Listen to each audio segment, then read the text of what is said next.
Welcome to BICOM's weekly Hadiyun podcast. We will be talking a lot about Israeli elections over the next few weeks, and I'm delighted to have with us today Anshel Pfeffer, writer for Haaretz, for the Times, for the Economist, for the Jewish Chronicle, and of course author of the biography of Bibi. That is out in shops at the moment, and no doubt being very carefully read by all those people watching the election campaign play out. Anshel, very good morning to you.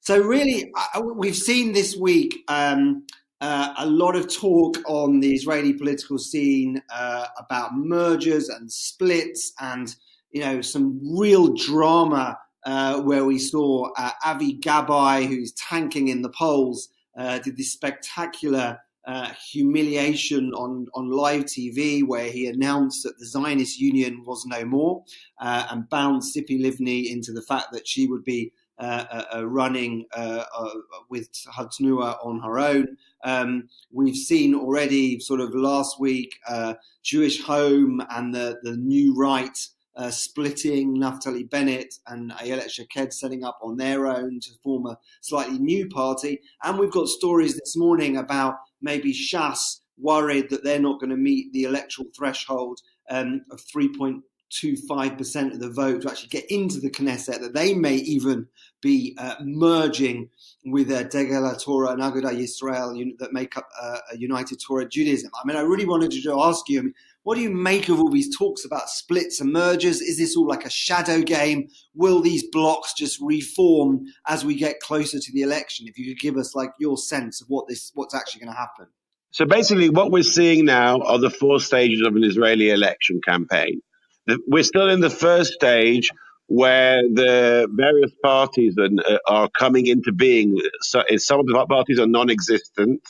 They've just been founded by various well-known or lesser-known Israeli personalities. We've got probably the most spoken about party is Benny Gantz's Israel Resilience Party. Then we've got Orly Levy Abekassis, a Knesset member formerly of Israel Beitenu, founding Gesher.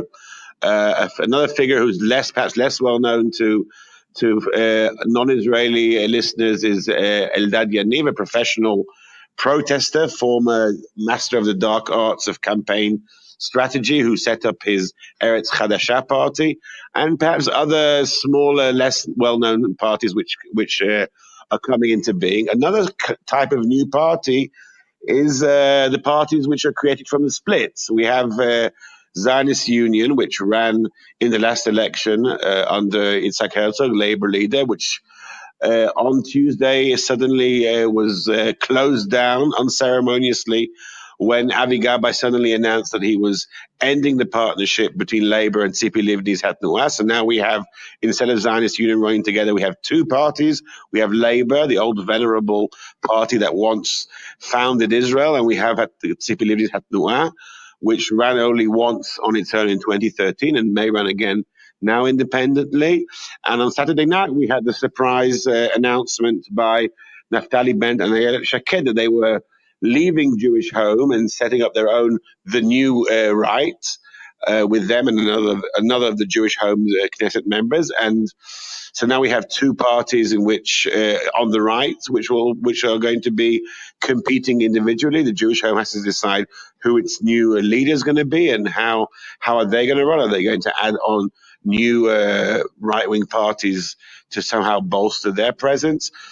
So that's the first stage of the campaign, which we're sort of nearing the end of that stage. The second stage will be each party building its or casting its list of candidates, bringing in various personalities. We'll see a bit of a beauty contest in which various Israelis, more or less well known, will be paraded in front of the public, and there'll be a lot of polling to see how well different candidates are doing, and some of the parties will be holding their regular primary selection. Likud, Labour, Meretz will all be having primaries. Other parties, with the leader of the party or a small select committee, which will decide who will be the candidates, and most crucially, where each candidate will be on the list, because the position on the list means how viable that candidacy is. A party which could get 6 or 7 seats, if you're on number 8 on their list, then they're that's not very viable. If you're on number 3 or 4, it means you'll probably be in the next Knesset.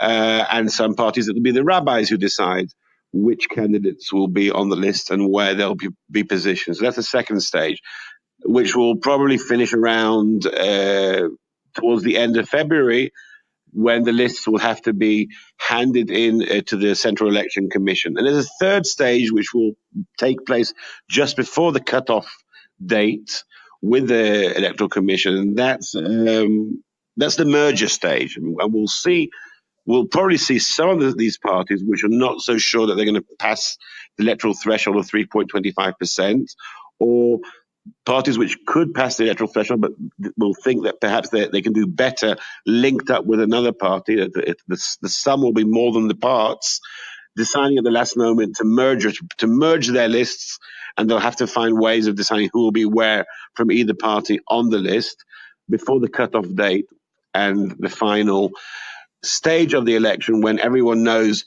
which parties are together, who's on whose list, and who's in the running. And that will be the last stage of the campaign in March and early April, when the parties will start in earnest pushing their messages on television, on radio, certainly online. And that's basically how an Israeli election is run, certainly in this day and age. And we're just nearing the end of the first stage. In terms of the big stories and the things that's going to happen over the next few weeks, I want to just ask you a series of relatively quick questions. I mean, first of all, the story with Labour is fascinating. I mean, as you said, the party that established the state of Israel, was in government until the 70s.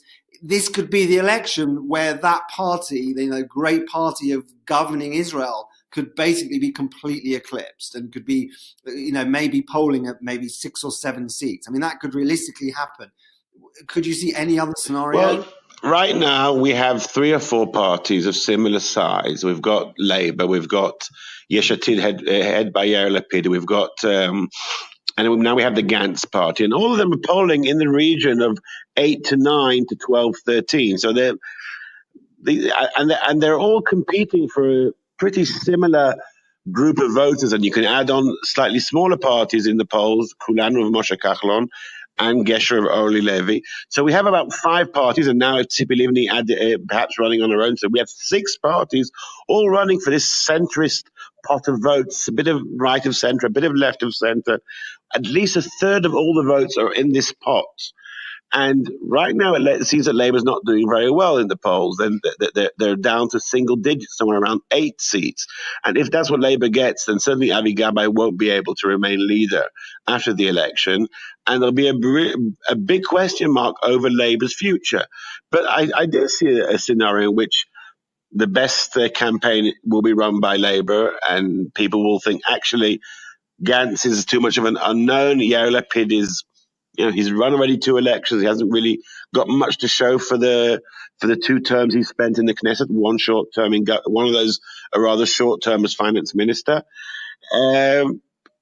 The dynamics really could go either way, and Labour could make a comeback. Avi Gabay is not yet tested as a campaigner on the national scene, but he ran a very effective campaign to be Labour leader. He was a surprise candidate coming out of nowhere, winning the Labour primary against all the pros of the party.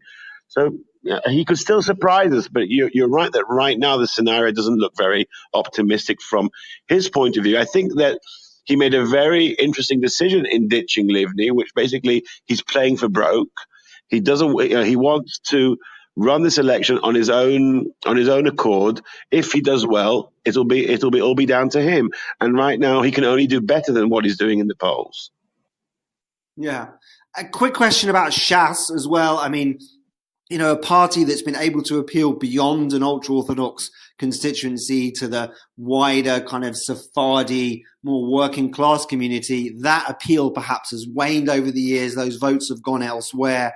is this potentially going to be the party that Shas doesn't make it the threshold, or are they going to be forced into a merger? What do you think might happen there? You're an avid student of the ultra-Orthodox scene. Well, Shas has been shrinking since 1999 when they got their highest result ever of 17 seats. They've gradually been descending and shrinking, and there are multiple reasons for that. What the main reasons, perhaps, is that Rav Yosef, the figurehead of Shas, is no longer with us, so they don't have that figure to take around to electronize around the country and to give blessings to people and have all these people vote for Shas as a result of that blessing.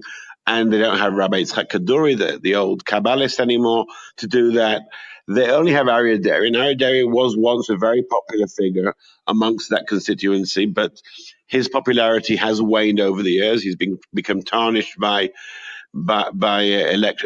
corruption scandals. Another one, he's in the midst of another investigation, and he could well be indicted in the next Knesset term. So this doesn't bode well for Shas. I wouldn't yet write Shas off because they've always found ways to slightly exceed expectations in the polling expectations. They had a quite good local election campaign just a couple of months ago, so they're in the running still to pass the threshold. But you're right that the fear is there, both among Shasniks and among the other right-wing figures who are relying on the Shas seat to fill out a right-wing coalition, whether Shas can still hack it. And there is a possibility, and it's being talked about in recent days, of Shas joining up with the two parties which combine United Torah Judaism, Agudat Yisrael, and Degel Torah, and creating one united Haredi party. That is a possibility. And we'll have to see over the next few weeks whether that's something that's actually on the cards. So let's talk about Ganz, which is the great unknown here. And like you wrote in the Times this morning, that he's managing to get a decent amount of support where he actually hasn't said anything. So I mean, there is various whisperings about Ganz, like, is he decisive enough? Is he going to be able to cut it in the cut and thrust of a very fast-paced election campaign? If Bibi sees him as his main rival and Bibi sort of really goes for him to undermine him, how's that going to play out? I mean, I last had a decent amount of time with Ganz in May last year, and we were discussing Trump pulling out of the Iran nuclear deal, Israeli operations in Syria, and he struck me as very shrewd, very wise, very strategic, but he didn't strike me as particularly quick-witted, as in, being very, very, very fast on the uptake in the sense that a 24-hour multimedia campaign would require him to be. Is that a fair assumption? Am I being fair on him? I think you are being fair, and I think that that's quite an accurate description of the situation. However, right now, like I said before, we're in the beauty contest stage of the election. This is just the stage where candidates come forward, new party leaders come forward, and we're today in a climate where all the existing party leaders are tarnished. I mean, Avi Gabay has been almost 2 years Labour leader, hasn't really left his mark yet. Most of the voting public doesn't really have a good idea of who Avi Gabay is and why they should why they should vote for him. Yair Lapid, the shiner has really gone off him. If you're not a devoted Likudnik or right winger, you probably don't want to vote for Netanyahu. So Ganz is there as an untarnished figure. Everyone knows who he is because he was the chief of staff only 4 years ago, and the chief of staff of the IDF is a major figure in Israeli public always. So he'll always have he'll always have the cachet to enter politics. And since Ganz, during his period as chief of staff, there were no major wars or setbacks for the IDF that he's seen as a relatively successful chief of staff. There are those who would dispute that and say that his military record isn't that incredible. But the fact is, right now, he has the name recognition and he has the stature, and he's like this tall patrician bearing, blue eyes. He evokes memories of the past, of the generals and the Israelis of past generations, and a lot of people warm to that. But you're right, the moment the campaign will begin in earnest, and Ganz will have to start talking, and will have to start campaigning, and will have to set up a campaign machine that can be there 24/7 and respond to everything that happens. Take the initiative, have a campaigning grid. I mean, all these things which professional campaigners know how to do, and Ganz has never done it in his career. That will certainly test him, and it'll test whatever team he's been capable of putting together. And then we'll see whether Ganz can live up to the promise of the polls. When's he going to say something? When are we going to hear more? Apparently, there is a press conference or a campaign speech scheduled for this evening, so that will be his baptism of fire. And first impressions are very important in elections. And I think the best example would be Amir Peretz when he won the Labour leadership back in 2005 or 2004, I think. And one of the first things that came out was a speech of his to an audience of American Jewish donors, in which he wasn't very impressive in English, and that kind of created a negative impression for Israelis who saw that, and that I think that doomed his campaign already then. So the first major speech, the first major appearance, not getting anything wrong, not being confident, and he's a confident fellow, but it's a different kind of scenario from which he's ever been tested in. That will make a big difference either way. So let's conclude then by really talking about the front runner, the current prime minister, the man that you've been studying and had your book, which I think I mentioned before, is in bookshops, Bibi. You know this man in terms of the way that you analysed all the campaigns that he's run before. He's currently the front runner. Likud are in the lead. How is he going to run this campaign? I mean, I think you've talked before about sometimes when he's the underdog and his back's against the wall, he's a more formidable campaigner. In this campaign, he's a mixture of both. He's the front runner, but the constant talk about indictments, and even news this week that the Attorney General is very likely to announce whether or not he'll indict Netanyahu before the election, could give him that sort of underdog status. So how do you think Bibi's going to approach this campaign? What's he going to do next? Well, the campaign is, as far as Bibi's concerned, is just the first stage, because this more or less 25%, give or take, of the election of the public who voted Likud last time, they more or less can be expected to vote Likud again. The margins, or the floating voters between Likud and other parties, the numbers aren't huge. For Bibi, the challenge is really to keep his 30 seats in the Knesset, perhaps get one or two more and say, this is my renewed mandate. He doesn't have that much control over what's going to happen in other parties, and to what degree will he preserve his right-wing and religious coalition? He probably will, going according to the polls over the last weeks, months and years, that 62, 63 seats majority could well stay intact. But the problem for Netanyahu is that it's not enough, because he needs, on the day when the indictments, not just when the Attorney General announces that he's planning to indict Netanyahu, but on the day after the hearings, which will come after the Attorney General's announcement, when the hearings are over and when the indictments are sealed, assuming they are, Netanyahu wants to be able to stay on as prime minister, even if he's charged in court. Now, the law is not 100% clear.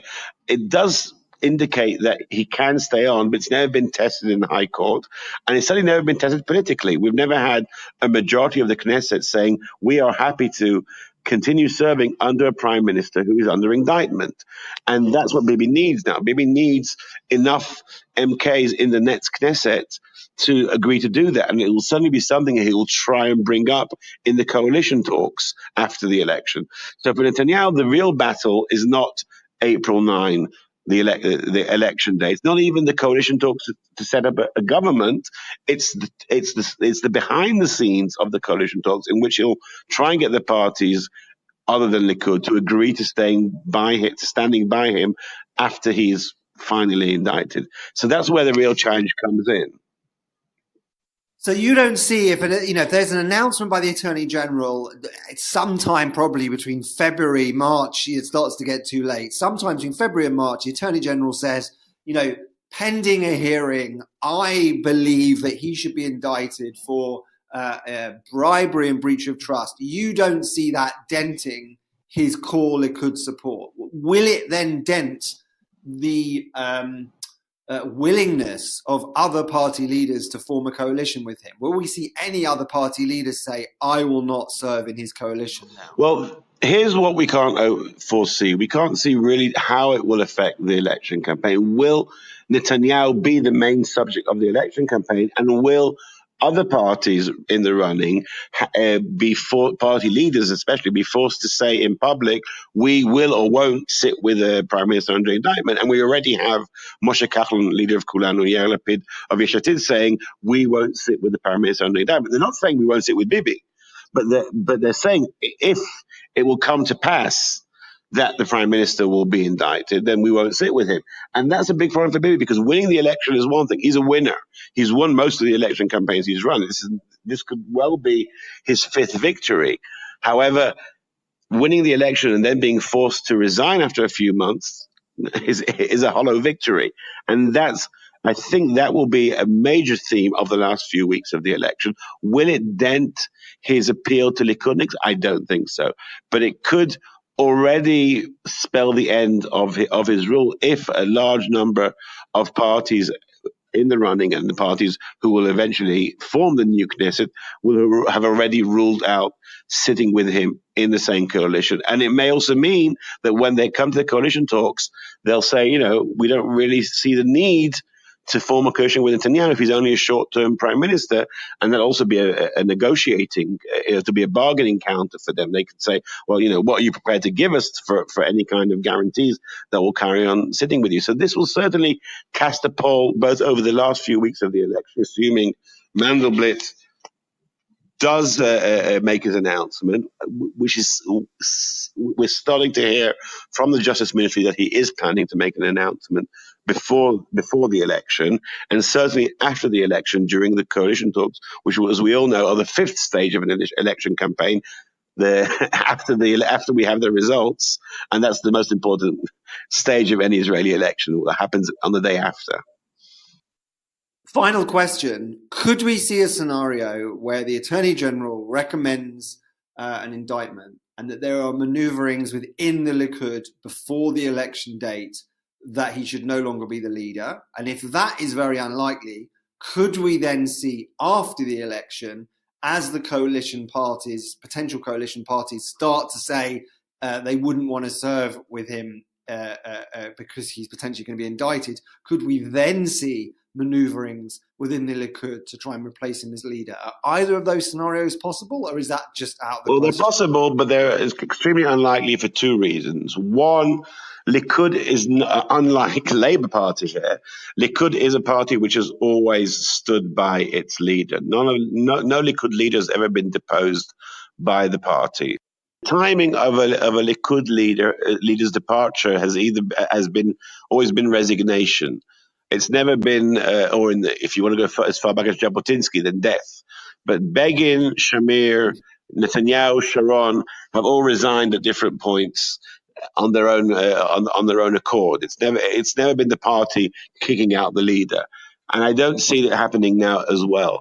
And the other reason is that even though there are certainly figures within Likud who would like to show Netanyahu the door, none of them want to be seen as deposing him, because Netanyahu is still a very popular figure within the party membership. He's delivered 5 election victories, 3 consecutive ones.